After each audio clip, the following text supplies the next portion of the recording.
What's up everybody, Thralls here once again. I'm Necrotic Nick, and I have an album review for you.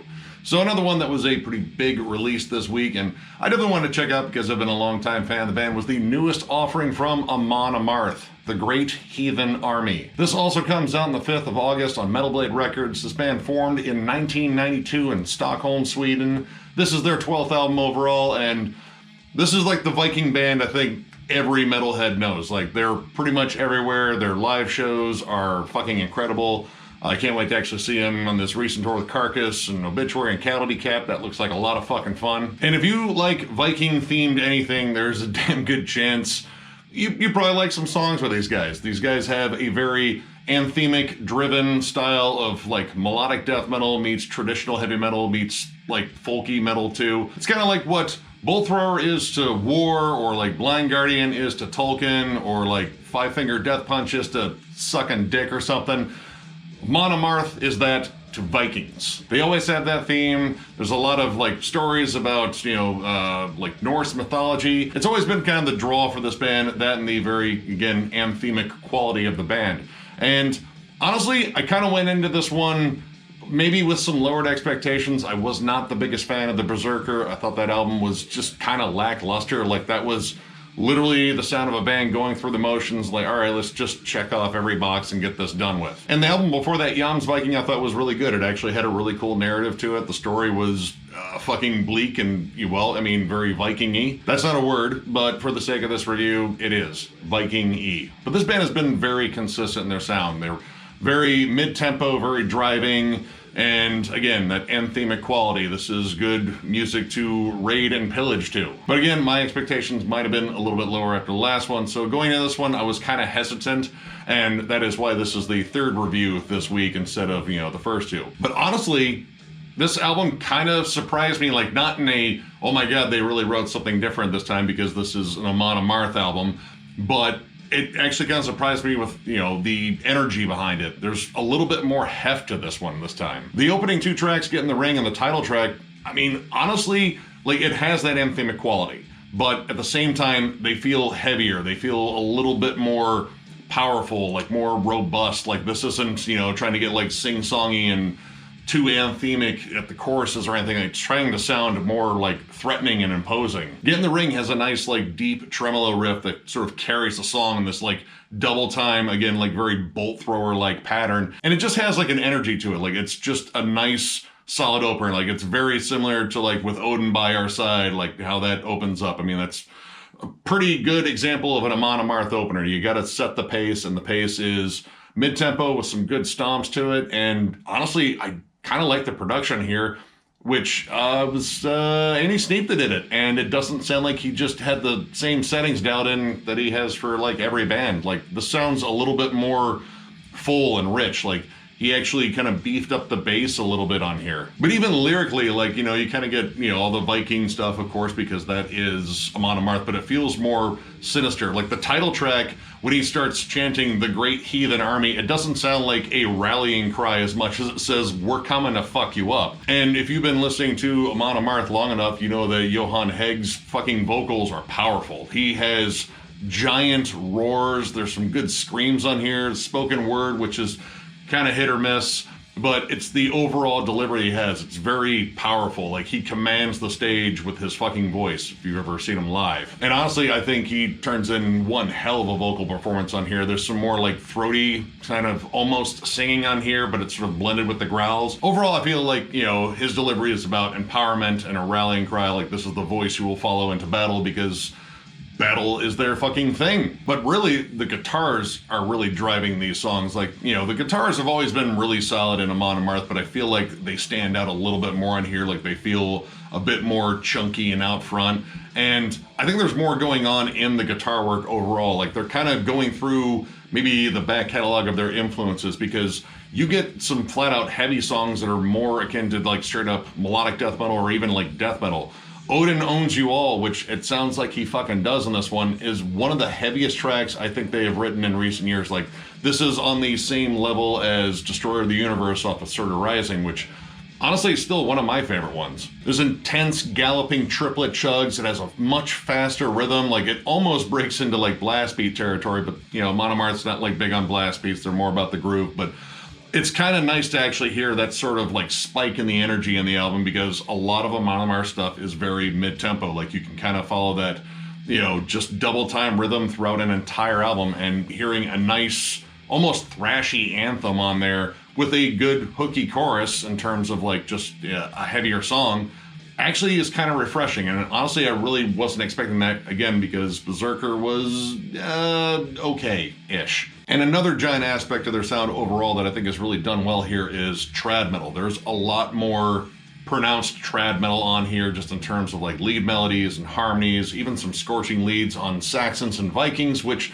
actually features Biff Byford from Saxon, because of course it would. That is a very interesting vocal pairing between Johan and Biff. They're playing off of each other, with Biff doing his soaring vocals, which that dude's still got some solid fucking pipes, and that new Saxon's still really fucking good. And then Johan doing his low growls, and the song just has this like fun sort of like stampeding gallop to it. Like, it has this cool breakdown in the riff, and I really just kind of dug that song. Like, it's almost trad metal, almost melodeath. It kind of meets halfway, and they're both kind of just having fun with it. Like, Saxons and Vikings skipping through a field, you know, with maces and fucking hammers in their hand before they brain you, but they're having fun getting there. Pretty much says to me we could all get along if we just held hands and picked someone to fucking brain with a large stick. But even songs like Find a Way or Make One, which I kind of like that title, like, it's anthemic, but it's also, you know, subtly saying get the fuck out of my way. I like the old school sort of like Judas Priesty vibe to it. Like, listening to it, it's almost like their Eye of the Tiger, except it'd be like the Eye of Odin that fucking he plucked out or something like that. Well, they probably talked about that already. That's like old hat for them, I'm sure. It's one of those things where I'm pretty sure if you had to take a shot every time Amon Amarth mentioned Odin in an album, you might get alcohol poisoning. Unless you're doing shots of mead, then you're probably going to get alcohol poisoning and, you know, the diabetes. But Find a Way kind of represents something that I think they do well on here in terms of being anthemic without being overtly cheesy, because cheese is kind of a part of it. And I mean, honestly, if you took away Johan's giant vocal presence in terms of like the death metal roars and everything, some of this would be maybe more akin to like power metal. If you had a clean vocalist on here, it would kind of sound like power metal. And I mean, with the theming and everything, and, you know, kind of the costuming, yeah, that would kind of make sense. Well, a song like The Serpent's Trail, the last song on here, you know, it sounds kind of dark and foreboding. Like, it leads in with some spoken word. It's a little bit slower than the rest of the tracks, and a little bit more, I guess, grand, or, you know, like attempting to be bigger. If you took out Johan's vocals, well, at least the harsh ones, you would have a power metal song. In a way, I think like the greatest strength of this album is also kind of a weakness, because like, in terms of like describing this, I could just say it's an Amon Amarth album, and, you know, that can be both taken negatively and positively. The positive aspect, I think it's them executing on a high level and playing their sound, and, you know, adding some variety to it. Like, there's a little bit more variety just in terms of the pace in the songs. I think the lead work is definitely a bit more like on point in terms of like old school heavy metal harmonies. Again, Saxons and Vikings actually has some ripping lead trade-offs, and it's not just, you know, like mellow death harmonies kind of back and forth, kind of like, you know, the In Flames thing. It's actual like lead trade-offs that kind of get shreddy, and again, it has a totally different vibe on here. And songs like Dawn of Norseman kind of have what you expect from Amon Amarth in terms of like that stomping drive, folky elements sort of scattered within their heavier sound, where they're not exactly out front, but they're kind of complementing the song. And again, sort of that anthemic thing that we all kind of love about Amon Amarth. But negatively, you could also say this is just a lot of fan service. They're pretty much playing to everything that their fan base loves. And that fan base is very eclectic. I've been to tons of Amon Amarth shows, and I have seen a lot of just insane fans. I saw a dude in like fucking chainmail in the pit, and I kept looking at him like, dude, you are fucking asking for it. Like, they're gonna see you as a challenge. Like, I bet I could still break his fucking ribs through that armor. I don't know how he fared. I got drunk. But, you know, hopefully he survived. I've seen dudes with the whole Viking braids. I've seen dudes with paper mache Viking helmets. They're fucking nuts for this band, and I get it. And this album definitely plays to like everything that you would like about Amon Amarth, but at the same time, Amon Amarth is almost kind of like the AC/DC of melodic death metal, or whatever you want to call them. I think they're still melodic death metal. And I mean that as in they execute one particular sound, but there are very little surprises. And while there were some, cooler moments on here, this was, kind of predictable, maybe a little bit by the numbers, but done energetically. And it did have some moments on here that I really just wasn't into. The last track, The Serpent's Trail, while it's the big closer, the longest track on here, it kind of drags. I feel like it just takes too long to really get going, and when it comes down to like the big crescendo at the end, it really doesn't have the impact of some of the other tracks on here. And the song Hydrune, however the hell you say that, I just flat out don't like that song. It's sort of a folky, bouncy, Viking drinking song. It's like Raise Your Horns Part 2, except it's not nearly as good as Raise Your Horns. It feels like the celebration after battle, and honestly, it's the third track on here, and I'm sorry, 2 awesome tracks before you get down to celebrating how awesome those first 2 tracks were and whatever victory you had over whatever thing seems a little bit too soon. And it's just sort of, I don't know, like a hokey song. Like, it doesn't really do much for me at all, and it kind of comes way too soon in the album. The entire time I was listening to it, I was picturing leprechauns dancing in Viking armor, and it's a lot of like cross universes or what the fuck ever, but I don't know. It wasn't very good. And again, it feels like it should be like around the middle of the album, or maybe not on it at all. But overall, I actually enjoyed this. And honestly, again, I was kind of going in like, I don't know, that last one was but this one, I don't know, it just feels more energetic and just kind of more fun. Like, I don't feel like they felt as like constricted by a theme or a narrative on this one, and they kind of just had fun with it. So overall, I'm gonna give this 3 stars. It's an Amon Amarth album.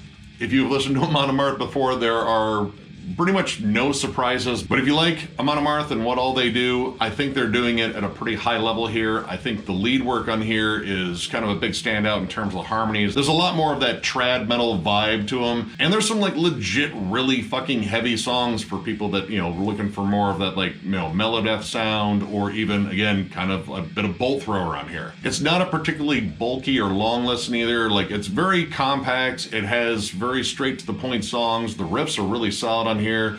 I really do like the drum work ever since they got the new guy. I can't remember his name. I believe he was on Yam's Viking. That was his first one. He actually has some, cooler rhythms that he likes to bring in. But overall, yeah, this is an Amon Amarth album. If you love Amon Amarth, I strongly recommend getting it. If you're not a fan of Amon Amarth, listen to some Bolt Thrower. It's kind of the same thing, except arguably cooler. Like, I'm going to argue that it's cooler, but I still like Amon Amarth. So if you enjoyed this review, give it a thumbs up, and if you are new to the channel, subscribe, because we do stuff like this all the time. We are also on Patreon, and there is a link to that in our Thralls of Metal link down there. And hey, while you're there, if you want to help us out in Patreon, you can also pick up one of our kick-ass shirts. As for future things in the channel, again, trying to get schedules to align for the Pantera ranking. Everyone's kind of got opposite schedules right now. There's a lot of stuff going on, but we will eventually get that done. And we haven't brought up the Denver Death Fest thing because we're kind of in flux right now. We're going to make an announcement, at least telling you guys what's going on. I don't know when, because again, I'm not the one that's kind of in charge of this. I'm just here to awkwardly say stuff about it. But it's still going to happen, though the dates might have changed. Again, I don't know. We're going to make an official announcement at some point, because we don't want to keep you guys in the dark. And as always, thank you all so much for liking, subscribing, watching, all that stuff. Again, you fucking drive us. You're a Great Thralls Army. That sounds maybe as cool as this album title. I don't know. But, I mean, you guys are the ones that keep us going, and we appreciate all the love and everything. Like, it's just been sort of surreal. Like, I mean, you saw the Soulfly review, I assume. Our names were in the liner notes, at least Thralls of Metal. Like, that's, I still don't know. I can't fully process that. Like, Max has been on the show and talked to us. He's wore our shirts, but seeing your name in the liner notes of an album, that's, I don't know, that's some other level that I just am not completely grasping, but I know it's fucking cool as hell. But yeah, the love for this channel is amazing, and it is all due to you guys, so thank you so much. And we will catch you later.